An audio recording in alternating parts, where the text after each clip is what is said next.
Welcome. Tonight's the night we're going to be putting this thing back together somewhat. We're going to get it all put back together in this video, but it might be over the course of a day, a couple days here or there. Everything came out decent. I did touch up some spots that I missed earlier with a rattle can, and it gave us this nice texture here. I don't really know why, but all in all, the paint job came out as good as can be expected with you know, the time frame and the way I was doing it. So I'm happy with it. I've already got the jack pulled out from here. I'm going to go ahead and get the wiring, start getting it back in place. The fuel tank, I'm waiting on some parts for, like I said, it's going to be a couple days here or there working on this. I'm waiting on some parts for the fuel tank.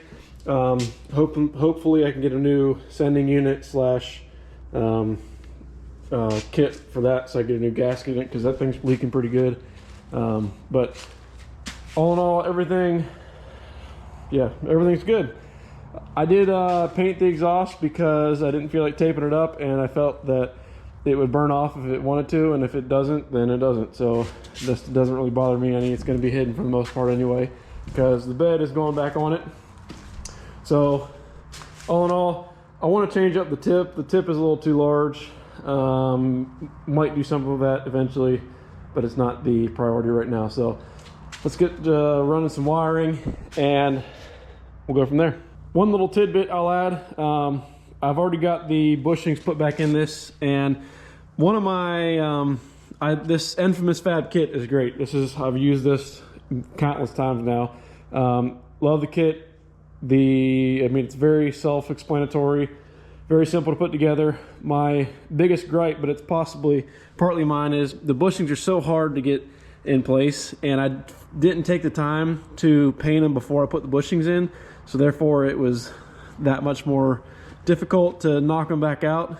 But what I did was I have access to a lathe, so therefore I just took, honestly, sometimes they can be a pain where they won't go in all the way. There'd be too much stuff on the outside where they won't allow the bushings to fully seat.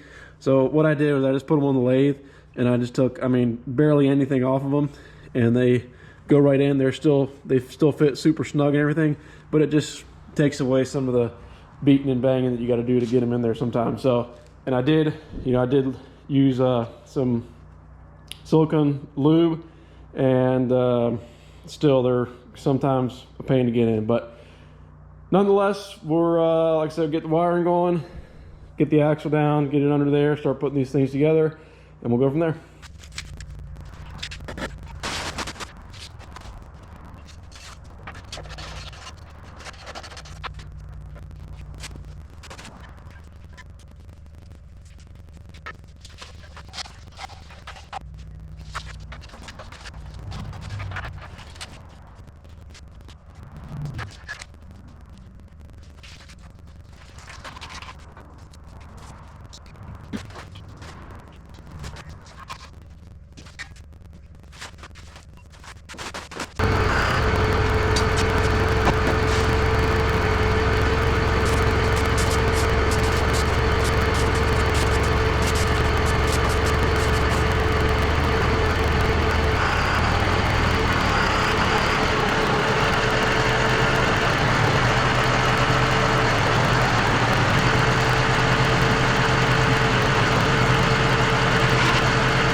Well, that's going to do it for this evening. Everything went together fairly simple, fairly easy, which is always a good thing. The paint is still kind of, it's still pretty tacky. It's not tacky, but it's not hardened up at all. It's been rather cool here in Florida for the past few days, so I'm going to give it some more time, and then we'll be back to do some more things. Got to do, there's a couple things I'm missing. Got to make a couple brackets yet. Got to paint some things still. Hubs is one of them, but we'll be back. We'll pick back up on this in a day or so. So see y'all real soon.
So we got a few changes from the last little clip we had here.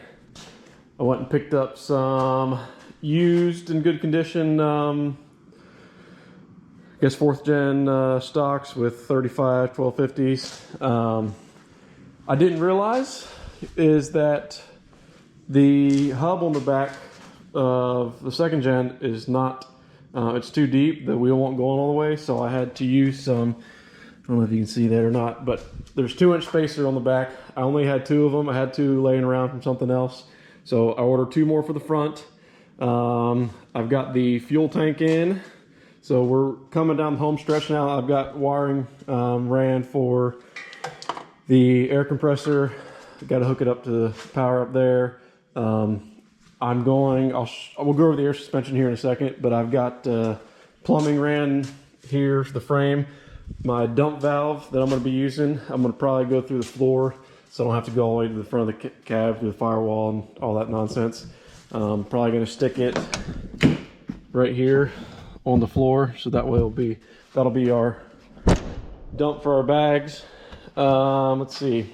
There isn't too much left here to do. I do need to run some wiring here and there, finish up plumbing, a few pieces here and there. I'm still waiting on a few parts, one of them being the sending unit. For a 94, I ran into this problem on my other 94, but I haven't been able to find a replacement sending unit. So what I did on my other one is I bought one for like a 98, I believe, and it comes with a different pigtail, but it's actually got a pump in the tank. So got a pigtail and a new sending unit coming, and I wired it in to where there's an actual fuel pump on this truck, because I don't believe on the 94 to 97 maybe, the only fuel pump you had would have been on the one mounted on the block. So I got a pump coming. It's not necessary, but I want a new one of these, because this one here is somewhat, I think it's tired, and more or less, because there's Chrysler markings on it. So I'm going to assume this is probably the original one that was on here. So got a new one of those coming, waiting on some other miscellaneous stuff. But we're going to talk about the air suspension here just real brief. So what I've done here, we've got our leveling valve, we've got a dump valve, and this here is going to be, this is just a temporary setup, but this is will be my dump valve. Rather than running a solenoid on a switch, I'll have a manual one, so whenever I want to dump the bags, hit that, and that'll stay aired out until I'm ready, and then, like so, comes back up to ride height. So we're almost done here. Like I said, we got some parts to wait on, so I'm gonna wrap this video up here. In the meantime, we're gonna be working on this golf cart. Somebody gave me this golf cart here some time ago, and I wound up rounding up a 2-cylinder Kubota. So I'm gonna try to stuff that in here. We got to do some modifications here and there, but we might mess with this a little bit while we're waiting on some parts here. So I guess that'll do it. If you got any questions or anything else, leave them down below. Thank y'all for watching, and we'll be back up and running this truck here pretty soon. So thanks guys, see you next time.